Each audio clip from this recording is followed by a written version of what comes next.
dunia dan menutupi kebohongan ini selama bertahun-tahun.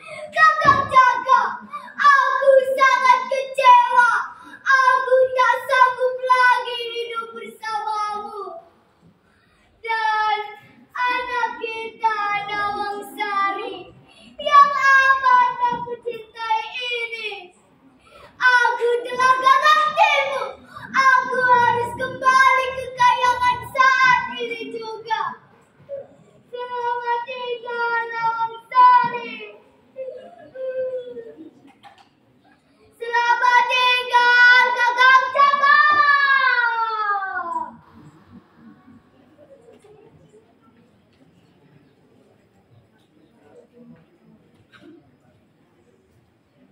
Assalamualaikum warahmatullahi wabarakatuh. Waalaikumsalam warahmatullahi wabarakatuh. Hai teman-teman, namaku Atalia Nur Ifani, siswi kelas 4 SD Negeri 28, salah satu sekolah yang ada di Kabupaten Banjarnegara. Bagaimana dengan cuplikan kisah tadi? Menarik, bukan? Sebuah karya gemilang utama Surabaya yang ditulis ulang oleh Siti Samsiah dari buku seri cerita rakyat dengan judul Jagat Taruh.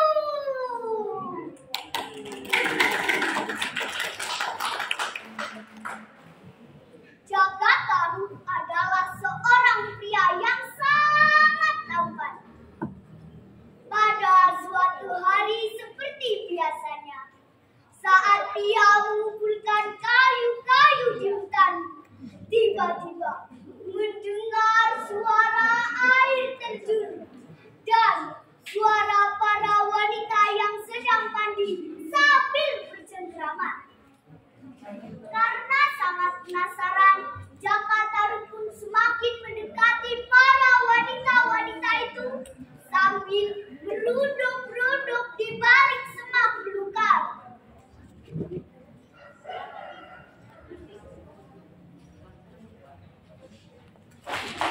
Teriak Ranti. Habis saja mereka mendengar suaraku. Wow, ini bukan wanita-wanita biasa. Mereka sangat cantik-cantik. Ini pasti bidadari dari kayangan. Setelah beberapa saat para wanita-wanita itu mandi, satu persatu dari mereka memakai selendangnya, lalu pergi terbang ke langit. Oh, mereka terbang satu persatu. Aku tidak boleh melewatkan kesempatan ini. Akan kuambil salah satu pakaian dari mereka agar tidak bisa kembali ke kayangan dan agar kujadikan istri.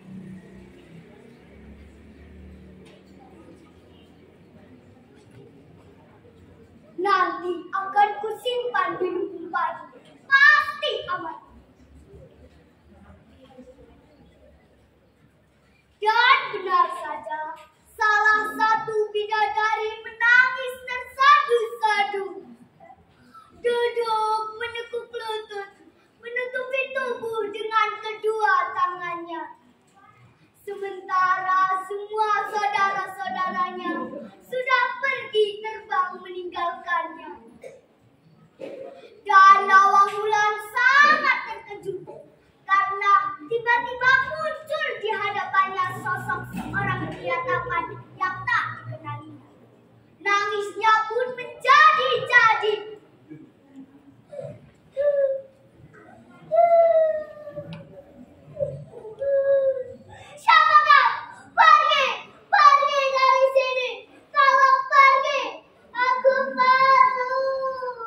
berpura-pura mencari-cari selendang Nawangwulan. Dan tentu saja tidak akan ketemu. Setelah beberapa tahun, mereka dikaruniai seorang bayi perempuan yang sangat cantik. Mereka hidup bahagia dan berkecukupan. Berkat ilmu sihir Nawangwulan, mereka tidak pernah membeli beras. Pada suatu hari, saat Nawangwulan hendak pergi ke sungai untuk mencuci pakaian, ia berpesan pada suaminya untuk menjaga bayi dan nasi yang sedang ditanam. Kakang, aku akan pergi ke sungai untuk mencuci pakaian. Nawangsari sedang tidur, tolong jaga dia. Dan aku juga sedang menanak nasi, tolong jaga juga. Tapi aku berpesan, jangan sekali-kali kakang buka tutup dadang itu. Dan jangan tanyakan mengapa harus begitu. Nawangwulan pun segera berlalu. Aneh, mengapa aku tidak boleh membuka tutup dadang ini? Oh, setakat padi. Jadi ini rahasianya. Mengapa istriku tidak pernah kehabisan beras? Meskipun setiap hari menanak nasi, tapi padi di lubung masih tetap utuh.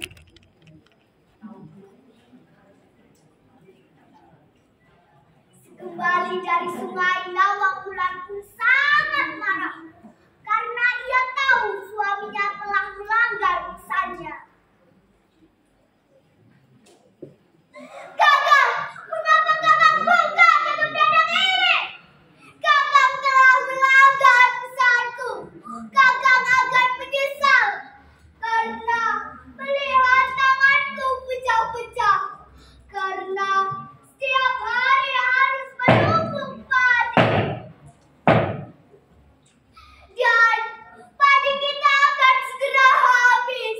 Padahal panen masih sangat lama. Kita akan hidup susah, kakak. Pada suatu hari, saat Nawangwulan hendak pergi ke lubung untuk mengambil padi untuk ia tunggu, ia sangat terkejut karena melihat seperangkat pakaiannya yang dulu hilang di telaga ada di depan mata. Aku akan mengambil padi di lubung untuk aku tunggu, meskipun tanganku sudah pecah-pecah.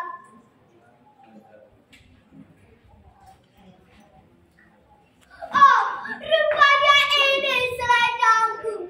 Aku tak menyangka ternyata kakang Jaka yang mengambilnya dan menutupi kebohongan ini selama bertahun-tahun.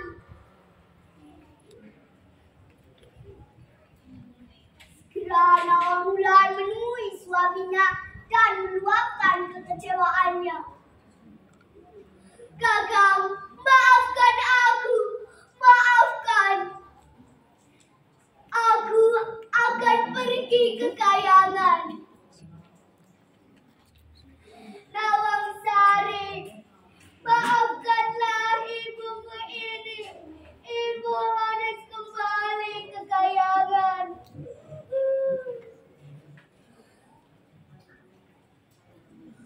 Nawangwulan, aku mohon, maafkanlah aku. Maafkan, batalkan niatmu. Apakah kau tega meninggalkan